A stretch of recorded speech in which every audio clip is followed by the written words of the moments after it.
So Commander-in-Chief, Southern Naval Command, Admiral Ramdas, Admiral Suresh Mehta, former Chiefs of Naval Staff, Admiral Awati, the doyen of ocean sailing, who has been the guiding light behind all the three circumnavigations, Rear Admiral Sanjeev Bicha, Commandant, Naval War College, Lieutenant Commander Vatika Joshi, Skipper of Tarini, Lieutenant Commander Jamwal and Swati, Lieutenant Aishwarya, Vijaya Devi and Payal Gupta, the crew of Tarini, Sri Ratnagar Dandekar, Managing Director, Aquarius Shipyard, distinguished guests, members of the media, ladies and gentlemen. It was about 8 months ago that Tarini set sail on a historic voyage, the Navika Sagar Parikrama, from this very venue.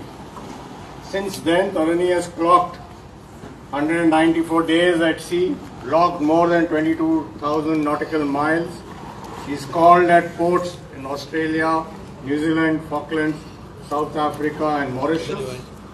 During this voyage, the crew of Tarini has encountered all the vagaries that the ocean can throw at them, and they have overcome them with great determination, notable amongst them being the extreme cold climate and the stormy weather conditions which made the crossing of Cape Horn a daunting affair, and not to forget the hot weather off the coast of India. Having surmounted these challenges, the crew's tenacity was again put to test when the boat developed a defect in a steering gear. They not only carried out temporary repair in the middle of the ocean, but sailed the boat to the nearest port, to Port Louis in Mauritius, about 180 nautical miles away. The grit and determination displayed by these young women officers would definitely encourage future generations to take on daunting challenges and strive for success. My heartiest congratulations to all 6 of you for the successful completion of this mission.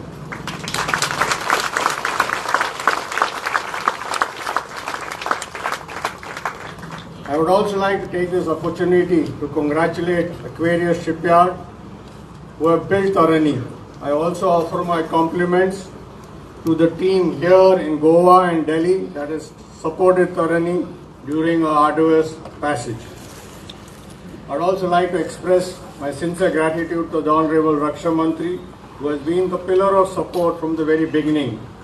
Ever since the Hon'ble Raksha Mantri flagged off this voyage on 10 September last year, she has been the winds behind their sails through message of appreciation and encouragement.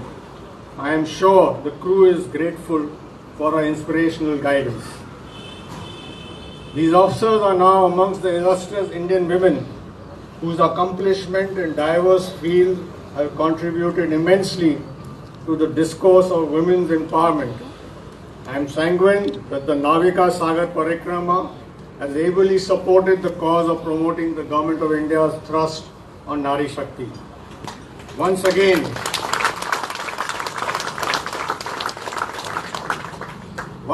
on behalf of the Indian Navy, I welcome Tarini and her crew back home and wish them happy reunions with their loved ones. Well done, you have kept the nation and the Navy's flag flying high. Jai Hind.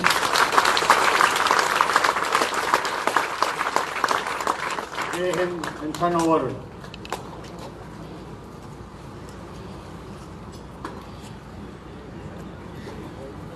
Thank you, sir. May I now request the Hon'ble Raksha Mantri to address the gathering.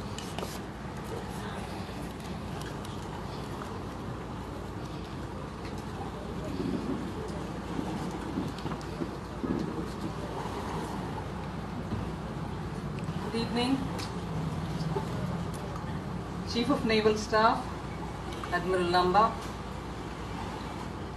Flag Officer Commanding in Chief, the Southern Command, Vice Admiral Kharbe,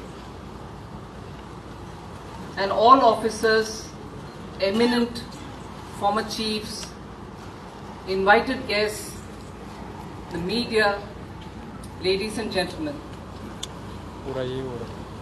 I just don't want to say it gives me pleasure. I feel very honored and I feel humbled by the great achievement of these 6 wonderful sailors.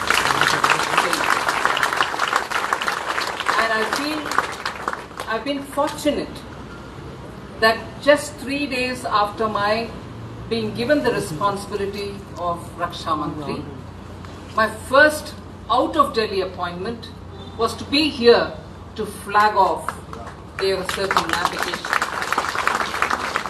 And today, by the grace of God and the grit and the courage that the girls have shown, they are back home to join with all of us, having made history. And it's just so fortuitous that I'm here back again to receive them. I feel extremely honored, and I repeat, I feel humbled before them for the achievement that they have made. And it's actually no longer, and I wouldn't want to break the narration, but I want to take the liberty to say it's not the girls achieving, it's youngsters from India achieving. It should be more motivational for man and woman. It's not just for the girls, it's not just for the women of this country. The women of this country have shown it's possible for youngsters, if they want to do something, that they can indeed do it. So I would want to lift the whole motivation argument, not just confine it to the ladies of this country, but for all youngsters. Be ready to face the challenges. Show the commitment, the grit, the dedication. I have not contributed anything except for one retweet of the Navy spokesperson every morning to say where they are, what is their location. Nothing at all from my end.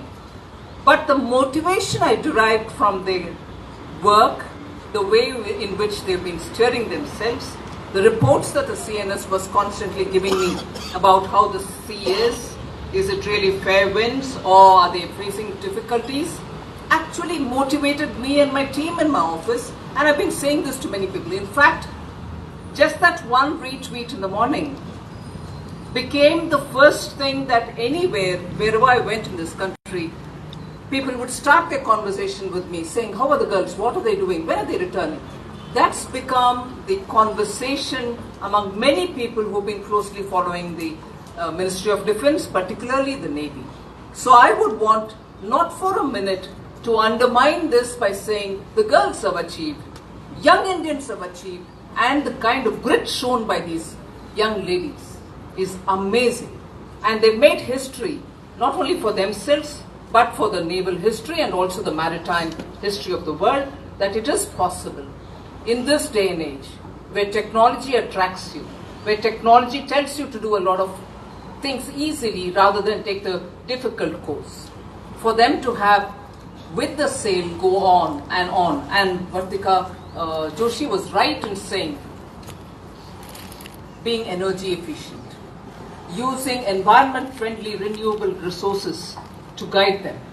So in every small way and every big way, Navika Sagar Parikrama is something which all of us can be proud about for generations to come. I'm sure each one can narrate their experiences, and I hope, in fact I would suggest to the Chief that every year there should be some activity, not each year for circumnavigation, but every year, each year, we should have some activity to keep the interest of our people in the Navy, by doing many more such things, because this draws a lot of positive attention of the Indian citizens towards Indian Navy. I think, therefore, I would draw a lot of inspiration on behalf of many people in this country. Thanks once again, and I do not know how words can be sufficiently used to praise the great grit, the commitment, the hard work, hope. They never gave up hope for a minute, and I would also add myself in the list of those who kept praying, saying they should come back safe, they should be all right. That's a sign of, I don't think it's a sign of weakness, but it's drawing a lot more providential help for the beautiful work that these girls have done. So I don't want to waste more time. This is time for all of us to shake their hands and praise them for the great work that they've done. And I'm immensely grateful that the Prime Minister kept tag of what is going on. Occasionally also directly spoke to them, and to keep the nation's motivation and interest on record. He's also agreed, I'm very grateful, he's also agreed to meet them at the earliest, that is day after on Wednesday. So that will be something which I will be happy to be, being with the team to have the Prime Minister praise their great achievement, which, as I said, have no words sufficient to speak of the great work that we have done. So thank you very much for all of you all for being here, being supportive all through their voyage, and for being here to receive them today. Jai Hind.